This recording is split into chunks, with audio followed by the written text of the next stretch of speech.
आइए आज के इस न्यू वीडियो में हम कुछ नया देखते हैं। यदि सेंटेंसेस कंडीशनल हो, जैसे यदि वो पढ़ेगा तो पास करेगा, इसको हम किस प्रकार से सॉल्व करेंगे। If he reads he will pass.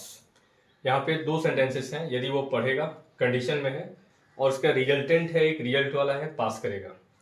तो इसको हम जो फर्स्ट वन है, जो कंडीशन है जिसके साथ में, उसको सिंपल प्रेजेंट में सॉल्व करेंगे और जो रिजल्टेंट है उसको हम सिंपल फ्यूचर में सॉल्व करेंगे। तो यदि वो पढ़ेगा, if he reads, he third person है इसलिए रीड के साथ एस का प्रयोग किया गया है, if he reads.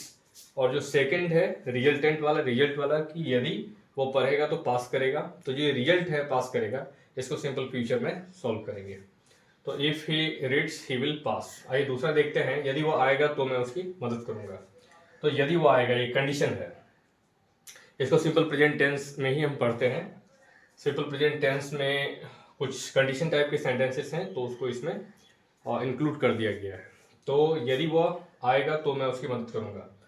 If he comes, तो के लिए देन का प्रयोग होता है, लेकिन यहाँ नहीं करेंगे, यहाँ सिर्फ कॉमा से हम काम चलेंगे। इफ ही कम्स, मैं उसकी मदद करूंगा। आई शैल हेल्प हिम, आई शैल हेल्प हिम। वो पढ़ेगा तो सफलता पाएगा, यदि वह पढ़ेगा तो सफलता पाएगा। इस तरह के सेंटेंस हो तो यदि के लिए एक का प्रयोग कीजिए, यदि, और वह के लिए ही। इफ ही रीड्स, कॉमा का प्रयोग कीजिए, सफलता पाएगा। सेम सब्जेक्ट को रिपीट कर देंगे, क्योंकि एक ही व्यक्ति के लिए है। यदि वो पढ़ेगा तो सफलता पाएगा, सेम व्यक्ति के बारे में कहा गया है, पढ़ेगा तो सफलता पाएगा, इसलिए सब्जेक्ट को रिपीट कर देंगे। If he reads he will succeed, या फिर आप कह सकते हैं get success, he will get success. यदि वे लोग आएंगे तो मैं जाऊंगा, यदि वे लोग आएंगे तो मैं जाऊंगा। यदि के लिए इफ का प्रयोग कीजिए, इफ, और वे लोग के लिए दे, इफ दे कम।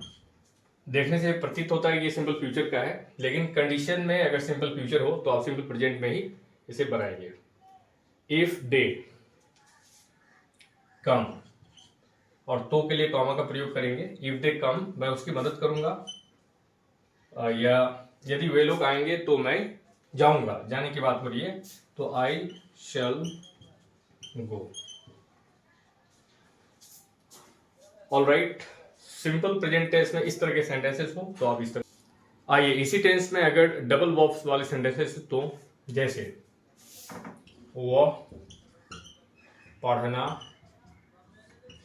चाहता है, तो पढ़ना और चाहना, वो पढ़ना चाहता है, वह के लिए ही का प्रयोग करेंगे, ही, और चाहने के लिए वांट्स, और फिर पढ़ना को टू, और फिर रीड, वो वन में लिखेंगे। इस तरह से आप डबल वर्ब्स वाले सेंटेंसेस को सॉल्व करेंगे।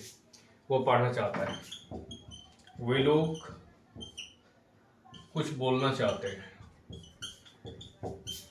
बोलना चाहते हैं, वे लोग कुछ बोलना चाहते हैं, दे, और चाहते हैं, दे वॉन्ट टू, बोलना speak something, they want to speak something. आइए एक और सेंटेंस देखते हैं। मैं ऑफिसर बनना चाहता हूँ, मैं ऑफिसर बनना चाहता हूँ। I want to be an officer, I want to be an officer. और भी एक दो सेंटेंस लीजिए। तुम कुछ बोलना चाहते हो। You want to speak something। तुम कुछ बोलना चाहते हो।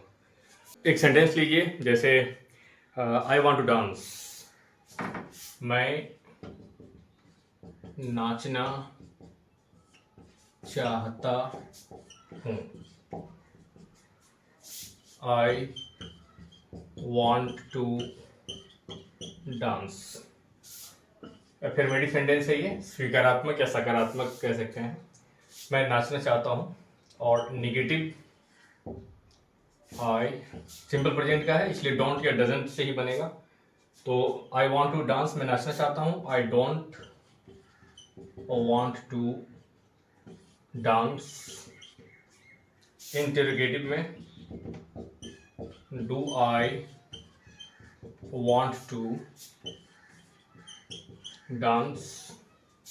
और फिर negative interrogative, don't I want to dance. Different प्रकार का सेंटेंस है, इसको देखते हैं। जैसे मैं पढ़ना जानता हूँ।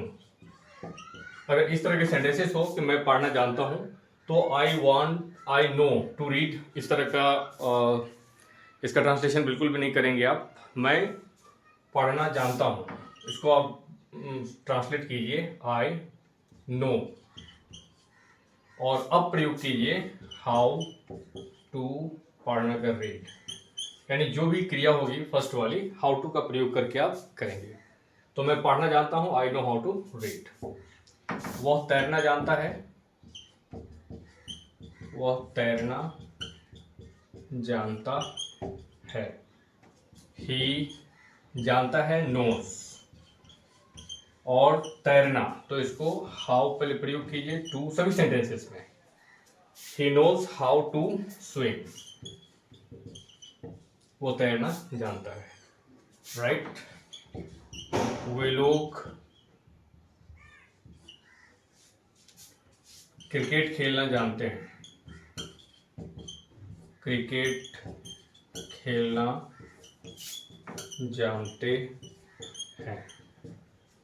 ऑलराइट, तो वे लोग जानते हैं, दे नो।